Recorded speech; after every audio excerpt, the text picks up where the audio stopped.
अस्सलाम वालेकुम फ्रेंड्स, क्या हाल है। उम्मीद करती हूँ आप सब खैरियत से होंगे, जहाँ होंगे खुश होंगे, खैर वाफियत से होंगे। आज मैं आपके साथ अंगरखा स्टाइल का बहुत ही प्यारा सा और बिल्कुल नया सा डिज़ाइन शेयर करने लगी हूँ। तो जिसके लिए मैंने यहाँ पे प्रिंटेड और प्लेन फैब्रिक ले लिया है। प्रिंटेड के साथ मैंने फ़्रॉक बनानी है और ये प्लेन जो फैब्रिक है इसके साथ डिज़ाइनिंग करूँगी और साथ में ये मैंने लेस ले ली है, इसको भी कहीं ना कहीं यूज़ कर लूँगी। तो बहुत ही नया सा डिज़ाइन आपके साथ शेयर करने लगी हूँ अंगरखा स्टाइल का, तो आपने वीडियो को स्किप नहीं करना और एंड तक देखना है। तो चलिए स्टार्ट करते हैं। सबसे पहले मैंने ऊपर वाली पेटी बनाने के लिए यहाँ पे 2 पीस ले लिए हैं। इनकी जो मैंने यहाँ पे चौड़ाई रखी है वो 16 इंचज़ तक ली है और जो इनकी लेंथ है वो 10 इंचज़ मैंने यहाँ पे ली है। तो अब यहाँ से एक साइड से तकरीबन 1 इंच तक मैं यहाँ पे निशान लगाऊंगी। तो ये निशान इसलिए मैंने लगाया है कि मैं इसको फ़ोल्ड करने लगी हूँ, तो इस निशान तक ही, यानी 1 इंच बाहर एक्स्ट्रा छोड़ूंगी बटन पट्टी बनाने के लिए। अब यहाँ से जो मेजरमेंट कर रही हूँ 5 इंच शोल्डर ले रही हूँ। ये मैं तकरीबन 6 से 7 इयर्स बेबी के लिए बना रही हूँ, तो इसलिए ये मेजरमेंट रख रही हूँ। आप अपनी बेबी की मेजरमेंट के हिसाब से मेजरमेंट कर सकती हैं। यहाँ से जो है वो 7.5 इंचज़ पे ही रहने दूँगी और नीचे जो वेस्ट है वो मैं 7 इंचज़ पे निशान लगा लूँगी। अब यहाँ से पहले मैं आर्म होल की लाइन पूरी करते हुए यहाँ से आर्म होल की गुलाई कर लेती हूँ इस तरीके से। और सेम जिस तरीके से कटिंग होती है सेम उसी तरीके से यहाँ पे मैं निशान लगा लेती हूँ। नीचे से भी हाफ इंच तक इसको मैं यूँ इस तरीके से तिरछा कर लूँगी।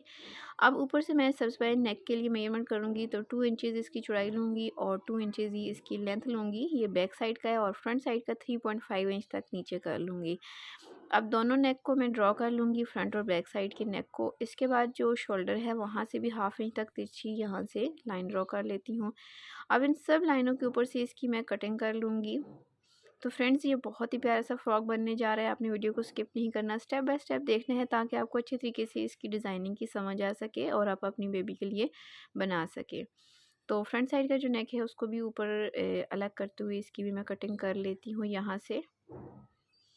और नीचे से भी जो मैंने इसको तिरछा ड्रॉ किया हुआ है वहाँ से भी कटिंग कर लेती हूँ। इसके बाद मैंने इन दोनों को अब अलग कर लेना है। इस यहाँ पे कट लगा लेती हूँ ताकि मुझे अंदाज़ा हो कि मैंने कहाँ से इसको फ़ोल्ड करना है। तो अब जो फ्रंट साइड का आर्म होल है उसको थोड़ा सा और डीप कर लेती हूँ यहाँ से, इससे फिनिशिंग बहुत अच्छी आती है। तो अब मैंने नीचे वाला घेरा बनाना है, तो घेरे के लिए यहाँ पे 2 पीस लिए हैं 26 इंचज़ तक, सॉरी 24 इंचज़ तक इसकी लेंथ और विड्थ है। तो इसको अब मैंने ट्रायंगल शेप में इस तरीके से फ़ोल्ड करना है। ये मेरे पास 2 पीसेस है फ्रंट और बैक साइड के। तो फ़ोल्ड करने के बाद अब मैंने ऊपर वाली पेटी ली है, एक साइड से यहाँ इसको मेजरमेंट करूँगी और एक निशान लगा लेती हूँ यहाँ से। अब इस निशान की लंबाई चेक कर लेती हूँ, ऊपर से नीचे की तरफ 8.5 इंचज़ पे आ रही है, तो इसी हिसाब से मैं बाकी निशान भी लगा के यहाँ पे राउंड शेप बना लूँगी।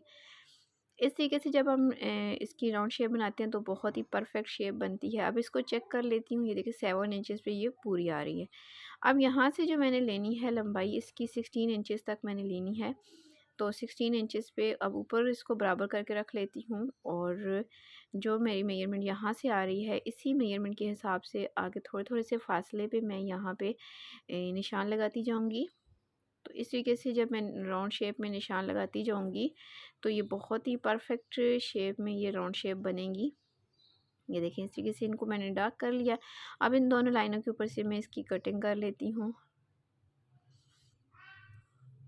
यहाँ पे नीचे से भी जो पीस निकलेगा या ऊपर से जो पीस निकला है वो मैं स्लीव्स की डिज़ाइनिंग में यूज़ कर लूँगी। और इसके बाद अब ये नीचे वाला घेरा है हमारा, इसके बाद मैंने फ्रंट और बैक साइड के घेरे को अलग अलग कर लूँगी। यहाँ पे हमारी फ़्रॉक की कटिंग कंप्लीट हो गई है, तो अब मैं डिज़ाइनिंग के पीसेस की कटिंग करूँगी। तो इसके लिए मैंने यहाँ पे एक पीस लिया है, 19 इंच ये चौड़ा है और इसकी जो लंबाई है ये फ़्रॉक के बराबर मैंने ली है।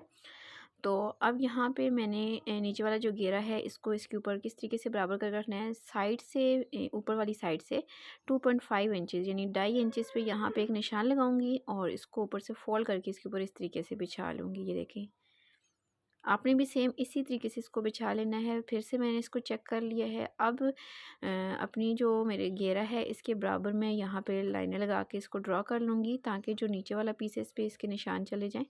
नीचे से भी जहाँ पे मेरा घेरा ख़त्म हो रहा है बिल्कुल उसके पास पास से मैं यहाँ पे लाइन लगा लूँगी, ताकि मुझे पता चले कि मेरी फ़्रॉक कहाँ तक जा रही है। अब नीचे से यहाँ से जो मैंने निशान लगाया और नीचे से जहाँ पे फ़्रॉक मेरी ख़त्म हो रही है वहाँ से ऊपर 2 इंच पे निशान लगाऊंगी यहाँ पे। इस निशान को अब मैं राउंड शेप में यहाँ ऊपर तक लेके जाऊंगी।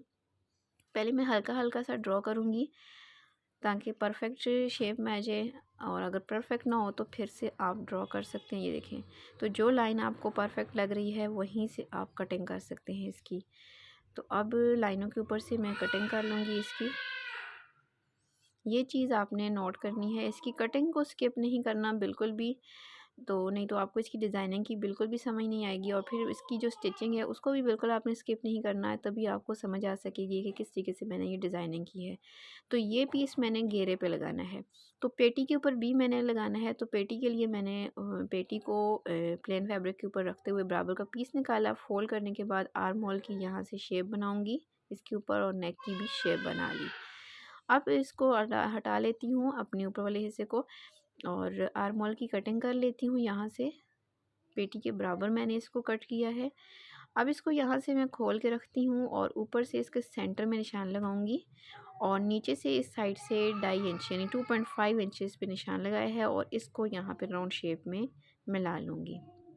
2.5 इंचेस पे इसलिए लगाया है क्योंकि घेरे वाला जो डिज़ाइन है वो भी 2.5 इंचेस के फासले पे लगाया था। अब इस लाइन को यहाँ से कटिंग कर लूँगी कुछ इस तरीके से, और अब इस तरीके से मेरे दोनों डिज़ाइनिंग के पीस कट गए हैं, पेटी वाला भी और घेरे वाला भी। इसको मैंने किस तरीके से लगाना है ये मैं आपको बता देती हूँ। ये देखें, यूँ इस तरीके से पेटी और घेरे को आपस में यहाँ पे इस तरीके से अटैच करूँगी। तो इसके बाद स्लीव्स के लिए पीस लिया है, 6 इंचज़ की मैंने चौड़ाई ली है और तकरीबन 7.5 इंचज़ तक इसकी लेंथ है। नॉर्मल सी इसकी कटिंग करूँगी, और आगे से भी इसकी मैं कटिंग कर लेती हूँ थोड़ी सी तिरछी करते हुए। इसके बाद जो मेरा घेरे के ऊपर से पीस निकला था इसको यहाँ अपनी स्लीव्स के आगे डिज़ाइनिंग में यूज़ कर लूँगी, बराबर करते हुए यहाँ से इसकी कटिंग कर लेती हूँ। और यहाँ पे ये स्लीव्स मैंने बहुत बार आपके साथ स्टिचिंग इसकी शेयर की हुई है इन स्लीव्स की। तो अब स्टिचिंग में सबसे पहले बैक साइड की जो पेटी है उसकी बटन पट्टियाँ मैं तैयार कर लूँगी। बटन पट्टी के लिए दोनों पीसेस को किनारे से फ़ोल्ड करूँगी। फ़ोल्ड मैंने उतना ही करना है जितना मैंने एक्स्ट्रा रखा था, यानी 1 इंच तक एक्स्ट्रा रखा था, उसी को मैंने अंदर की तरफ फ़ोल्ड करना है दोनों पीसेस को, और फिर इनको ऊपर नीचे बराबर रखते हुए इनको वहाँ तक मैंने लेके आना है सिलाई को जहाँ तक मैंने इसको बंद रखना है, और ऊपर जितना मैंने ओपन छोड़ना है वहाँ तक लेके जाऊँगी, और उसके बाद यहाँ से इसको वापस कर लूँगी। इस तरीके से जब हम पेटी बनाते हैं तो बहुत परफेक्ट बनती है। अब डिज़ाइनिंग के जो 2 पीस हैं उनको मैंने जिस तरीके से आपको बताया था आपस में मैंने जोड़ने हैं, वहाँ से इन दोनों की सिलाई लगाते हुए इन दोनों पीसेस को आपस में जोड़ लेती हूँ। तो इन दोनों को बिल्कुल बराबर मेजरमेंट के हिसाब से मैंने कट किया था, तो यहाँ से ये बिल्कुल बराबर आएंगे जब इनको आपस में स्टिच करूँगी। ये देखिए, यहाँ से स्टिच करने के बाद ये देखिए ये कुछ इस तरीके से आ जाएंगे। अब इनकी ये वाली जो साइड है ओपन, यहाँ पे मैंने यहाँ ओरेप पट्टी ली है, और ओरेप पट्टी को मैं इसकी बैक साइड पे यानी कि जो डिज़ाइनिंग पीस है उसको मैंने उल्टा करके रखा हुआ है, और नेक वाली जगह से लगाना स्टार्ट करूँगी ये ओरेप पट्टी। और इस पूरे डिज़ाइन जहाँ नीचे घेरे तक जो डिज़ाइन किया हुआ है इस पूरे डिज़ाइन के ऊपर मैं ये ओरेप पट्टी लगा लेती हूँ इस तरीके से। यहाँ से भी इसका कॉर्नर निकालते हुए नीचे की तरफ राउंड शेप में मैं इसको लगा लूँगी, और इस पट्टी को इस तरीके से करते हुए मैं कंप्लीट कर लेती हूँ। अब इस पट्टी को सीधी साइड पे इस तरीके से फोल्ड करूँगी और इसके किनारे पे सिलाई चला लूँगी। यहाँ पे जितनी आप इसको शो करना चाहती हैं ऊपर की तरफ उतनी ही निकालनी है। मैंने थोड़ी चौड़ी सी निकाली है पट्टी ये, और इसको इस तरीके से फोल्ड करती जाऊँगी पूरी पट्टी को, और इसके किनारे पे यूँ सिलाई चलाती जाऊँगी। ये भी बहुत ही आराम से फ़ोल्ड हो जाती है। मैंने प्लेन फैब्रिक तकरीबन 3 इंच तक चौड़ा लिया है, लंबाई में काफ़ी ज़्यादा है, और इसको मैंने डबल करके इस प्रेस किया हुआ है। यहाँ इसकी मैं फ्रिल बनाऊँगी इस पूरी पट्टी पे जो मैंने लगाई है इसके नीचे यहाँ पे रखूँगी, और इस किनारे पे सिलाई चलाऊँगी। शुरू से मैं इसको स्टार्टिंग में इसी तरीके से इसके साथ लगाती हूँ, और फिर यहाँ से इसकी मैं छोटी-छोटी सी प्लेट्स बनाऊँगी, और फिर इसको साथ-साथ एडजस्ट करती जाऊँगी इस तरीके से। ये मैंने 3 इंच चौड़ा पीस लिया है। तो फ़ोल्ड करने के बाद इसकी 1.5 इंच विड्थ रह गई है और हाफ़ इंच सिलाई के अंदर जाएगा, तो ये तकरीबन 1 इंच तक ये हमारी चौड़ी फ्रिल होगी जो बाहर की तरफ नज़र आएगी। तो यहाँ आप चाहें तो पहले फ्रिल को कच्ची सिलाई के साथ बना लें और फिर बाद में इसके नीचे अटैच कर लें, तो वो भी ज़्यादा बेहतर रहता है। तो इस तरीके से करते हुए इस पूरी डिज़ाइनिंग की जो मैंने राउंड शेप में ये जो पट्टी लगाई हुई है, इसके सारे के नीचे मैंने ये फ्रिल बना के यहाँ कॉर्नर से भी अच्छे से इसको मैंने कॉर्नर निकालना है ताकि फिनिशिंग के साथ इसका कॉर्नर बने। और यहाँ पे मैं सारी फ्रिल बना के लगा लूँगी। अब फ़्रॉक का घेरा और जो पेटी है फ्रंट साइड की, इन दोनों को आपस में पहले स्टिच करके जोड़ लेती हूँ। ये मैंने फ्रंट साइड को अटैच कर रही हूँ, बैक साइड को भी सेम इसी तरीके से ऊपर नीचे रखते हुए स्टिच कर लूँगी। तो स्टिच करने के बाद अब मैंने ये डिज़ाइनिंग पीस इसके ऊपर बराबर करके रखना है। शोल्डर को शोल्डर के साथ मिला लेना है, तो ये बिल्कुल परफेक्ट इसके साथ बराबर आएगा, क्योंकि मेजरमेंट इसके बराबर करते हुए मैंने कटिंग की थी, तो ये बिल्कुल इसके बराबर आएगा ये डिज़ाइनिंग पीस। तो यहाँ से एक सिलाई के साथ मैं इसको अपनी फ्रॉक के साथ अटैच कर लेती हूँ। ये देखें, इस तरीके से किनारे पे एक सिलाई लगा लूँगी और जहाँ तक ये डिज़ाइनिंग पीस जा रहा है वहाँ तक इसकी सिलाई लगाते हुए इसको मैंने अपनी फ्रॉक के साथ अटैच कर लेना है। तो बैक साइड की भी मैंने इसी तरीके से सिलाई की है। तो अब इन दोनों की शोल्डर की सिलाइयाँ लगा लेती हूँ। बैक साइड की डिज़ाइनिंग नहीं थी तो मैंने लगा ली है। दोनों साइडों की शोल्डर की सिलाइयाँ लगाने के बाद अब यहाँ पे मैं स्लीव्स अटैच करूँगी। तो स्लीव्स कुछ इस तरीके से मेरी तैयार हो गई हैं, मैंने बनाई हैं। इनकी स्टिचिंग मैं बहुत बार आपके साथ शेयर कर चुकी हूँ। तो स्लीव्स को एक आर्म होल वाली किनारे से लगाना स्टार्ट किया है और दूसरे किनारे तक इसको मैं इस तरीके से स्टिच कर लूँगी, इस तरीके से। तो स्लीव दूसरी साइड की स्लीव को भी मैं सेम इसी तरीके से जोड़ लूँगी जैसे एक साइड को जोड़ा है। अब मैंने यहाँ पे दो छोटी छोटी डोरियाँ बनाई हैं, यहाँ इस फिटिंग वाली जगह पे रखूँगी जहाँ पे पेटी और घेरे की सिलाई है, वहाँ पे मैंने एक डोरी लगाई है। कच्ची सिलाई से इसको मैंने जोड़ लिया है। अब दूसरी जो डोरी है, इस डिज़ाइन का जो कोना है यहाँ पे इसके नीचे रखूँगी और इसको 2-3 सिलाइयाँ लगा के अच्छी तरीके से यहाँ पे इस डोरी को मैं पक्का कर लूँगी। यहाँ पे डोरियों को पक्का करने के बाद अब मैं फ़िटिंग की सिलाई लगाऊंगी। ये देखिए, इस तरीके से फ़िटिंग की सिलाई जिस हिसाब से मैंने कटिंग की थी उसी हिसाब से लगाऊंगी। आप अपनी बेबी की मेजरमेंट के हिसाब से लगा सकती हैं। यहाँ से डोरी को भी अंदर की तरफ करते हुए मैंने यहाँ पे स्टिच कंप्लीट कर लेनी है। तो सेम जिस तरीके से एक साइड की फ़िटिंग की सिलाई लगा रही हूँ, सेम इसी तरीके से मैं दूसरी साइड की फ़िटिंग की सिलाई भी कंप्लीट कर लूँगी। दोनों साइडों की फ़िटिंग की सिलाई कंप्लीट करने के बाद नेक के ऊपर पट्टी लगानी है। तो रेप पट्टी ली है मैंने, नेक की उल्टी साइड पे रखते हुए इसको लगा रही हूँ। यहाँ से इस पट्टी को थोड़ा सा खींच के लगाना होता है ताकि जब हम इसको सीधी साइड पे पलटें तो बहुत ही फिनिशिंग के साथ ये सीधी हो सके। पूरे नेक पे लगाने के बाद इस पट्टी को सीधी साइड पे इस तरीके से मैं फ़ोल्ड करूँगी जैसे मैंने डिज़ाइनिंग पीस के ऊपर पट्टी लगा के फ़ोल्ड करी थी सीधी साइड पे, सेम इसी तरीके से नेक के ऊपर भी मैं यही काम करूँगी।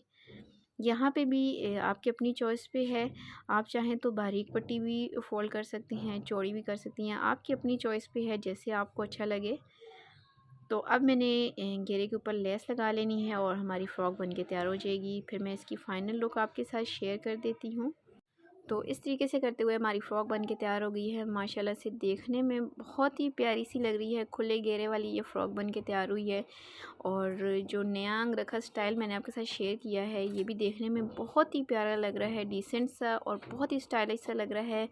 बेबीज़ को पहना हुआ ये बहुत ही प्यारा लग रहा है। साइड पे जो डोरियाँ बनाई थी उनके आगे मैंने छोटे छोटे से पीसेस लगा के फैब्रिक के, तो उनको कट करके एडजस्ट कर लिया है और बांध ली हैं। इनको हम यहाँ पे बांध लेते हैं और ये देखें, स्लीव्स की डिज़ाइनिंग भी बहुत ही प्यारी लग रही है, क्यूट सी लग रही है। बेबीज़ को पहनी हुई ये फ़्रॉक बहुत ही प्यारी लग रही है। तो ये मैंने 6-7 ईयर्स बेबी के लिए बनाई है। आप अपनी बेबी की ईयर के हिसाब से इसकी कटिंग और इसकी मेजरमेंट कर सकती हैं। तो मुझे तो ये डिज़ाइन बहुत ही पसंद आया है। आपको ये डिज़ाइन कैसा लगा है, आपने मुझे कमेंट करके लाज़मी बताना है कि आपको ये डिज़ाइनिंग कैसी लगी है। अगर आपको मेरी आज की ये वीडियो, आज की डिज़ाइनिंग पसंद आई हो तो वीडियो को लाइक ज़रूर कीजिएगा। इसी तरह की मज़ीद अगर आपने नए नए से और प्यारे प्यारे से फ्रॉक्स के डिज़ाइंस देखने हों बेबी गर्ल्स के, तो मेरे चैनल को आप ज़रूर विज़िट करें। मेरे चैनल पर आपको बेबी गर्ल्स के ड्रेसिंग से रिलेटेड बहुत ही प्यारे प्यारे से और नए से डिज़ाइंस देखने को मिलेंगे। अपना बहुत सा ख्याल रखिएगा, साथ मुझे फ़ेसबुक पर भी ज़रूर फ़ॉलो कीजिएगा। दुआ में याद रखिएगा। मिलती हूँ नई वीडियो में, तब तक अल्लाह हाफ़िज़।